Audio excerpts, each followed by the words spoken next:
Hello, welcome to Exotic Gardening UK, Yorkshire Kris Weekly, and on this week's episode we're going to have a look at the jobs that need doing in the garden in late winter and start actually doing some proper gardening.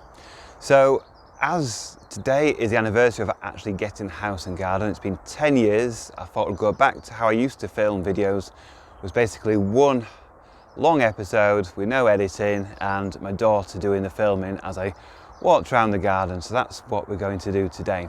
And we're going to look at some of the jobs that need to be done, some that have started, and then a long list of jobs that I need to do before the summer arrives.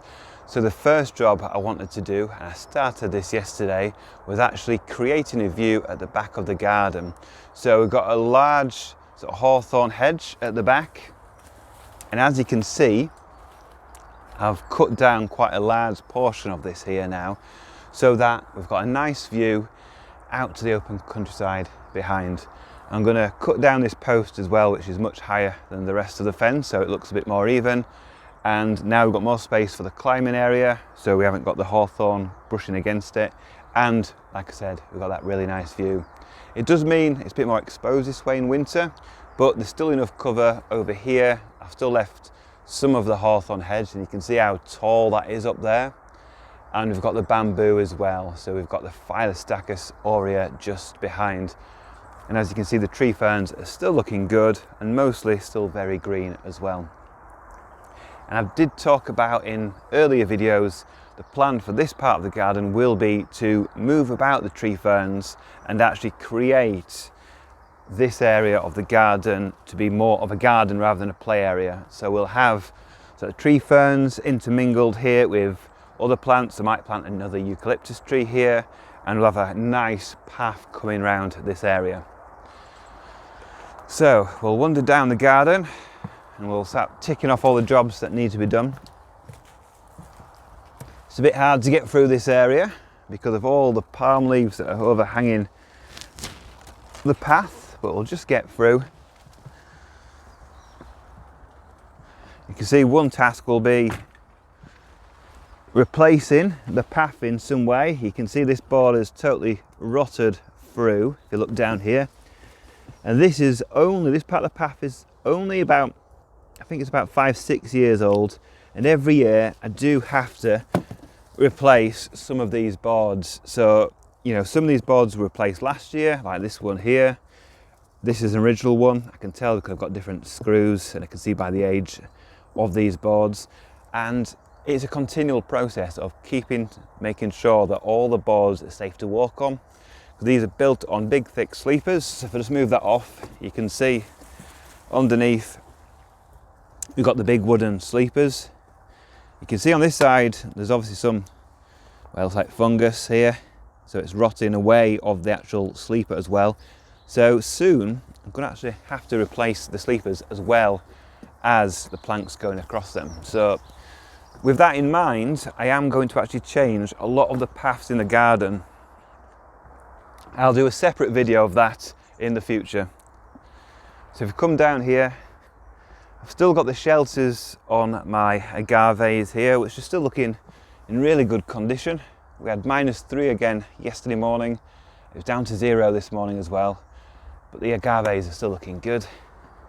What's not looking good is this. So let's have a look at this palm tree here. This is a Chimerops cerifera, and it just doesn't look happy. You can see everything, all the leaves are sort of folded in on themselves. We've got some browning here, and compare this just to the palm next to it. If we look up here, another cerifera, but a much bigger specimen. All the leaves are looking in good condition. The leaflets have not folded in, and it looks like we've got a bit of growth already in the centre there as well. So that's looking good. If we look back at the bad one again, you can see it's not looking happy, and we're going to test this one for spear pull. And spear pull is where literally if you just tug at the centre, it comes out because it's rotten. So if we just have a look at this, if I just tug at this, and let's just see if it comes out. So not massive yanking, it's going to pull. Yeah, you can see that's come out, and if we look at the end of that, you can see it's rotted. You can see there's no life there, and if I just pull away at the centre again, all the centres come out. So if we look in the centre of that, if we do an overhead shot, you can see there's a great big hole, which might mean this palm dies, or it might regrow from the centre. So we'll leave that until late spring into summer, and we'll see if we get any growth off this palm. If not, unfortunately, be dug up and obviously composted. So we'll carry on around the garden, underneath the jabea, and we'll go down here. And you can see I'm ducking and diving, so we are going to be changing the paths because of that, because I want to be able to stand up straight in my own garden and walk around.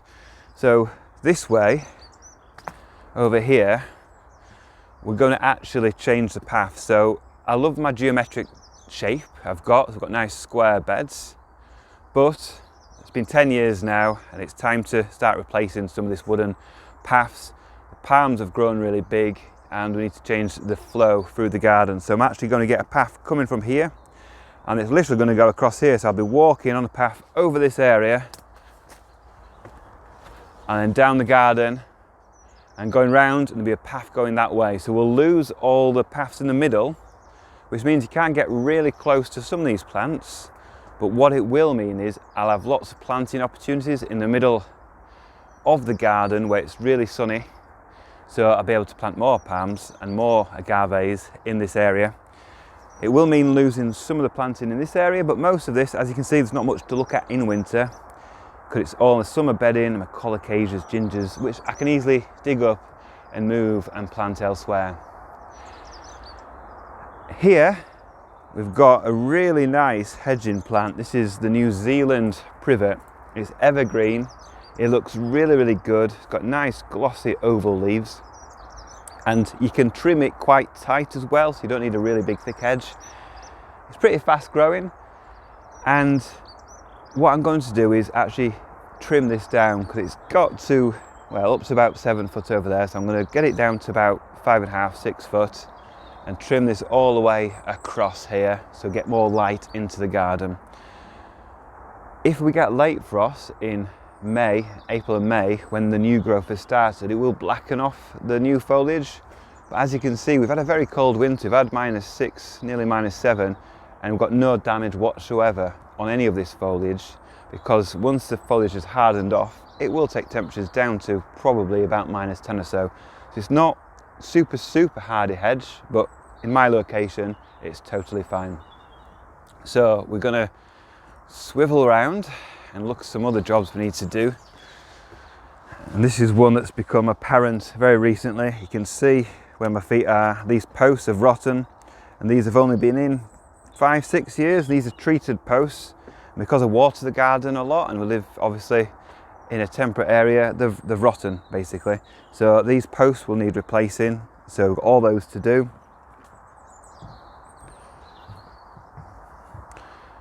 And then another winter job will be to actually cut down the grasses. So we've got here the miscanthus grass, which has added structure all through winter, but now obviously the leaves have all come off and it's time to cut these down. So I'll cut these right down to the ground.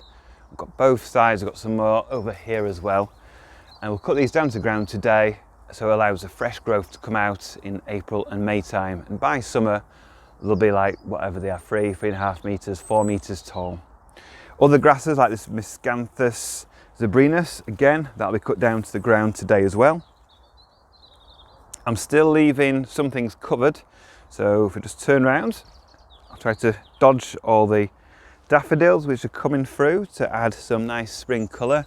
We've got the big old Gunra manicata, still got its old leaves over the centre here, and this will stay like that until I see new growth coming out. So we should see some growth coming out the side here, but the main growth point is covered, so that'll come from further back. Now we'll turn round, and this is a job I started yesterday where I moved 2 tons of good quality manure, compost.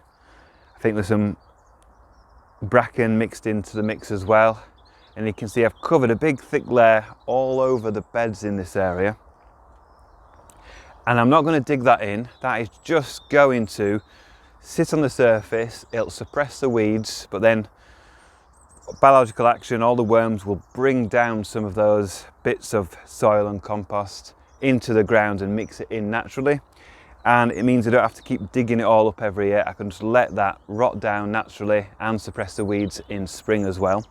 And what I've done, you might notice, I've got all these clippings on top. So the hawthorn hedge at the back, I've cut the big branches down and they're nice and prickly, and I've put them over these beds just to stop the cats basically making a mess of this area, because as soon as you put some nice fresh compost down in this garden or soil or dig it over, you get cats coming on and using the area for their toilet.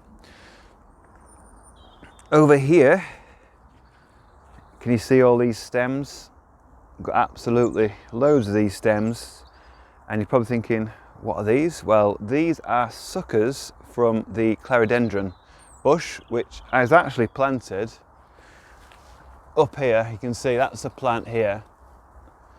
So that's, the trunk is actually on the border, so it's about from here, that's 2.5 to 3.5 meters away from these suckers. And last year it sent out all these suckers. So I'm actually going to dig these up soon before it comes into leaf and pot these up, and these will make some nice plants for other people, which we'll sell on the open days later in the year. And it means I'll be keeping control of this plant. I don't want it to keep obviously spreading all over the garden.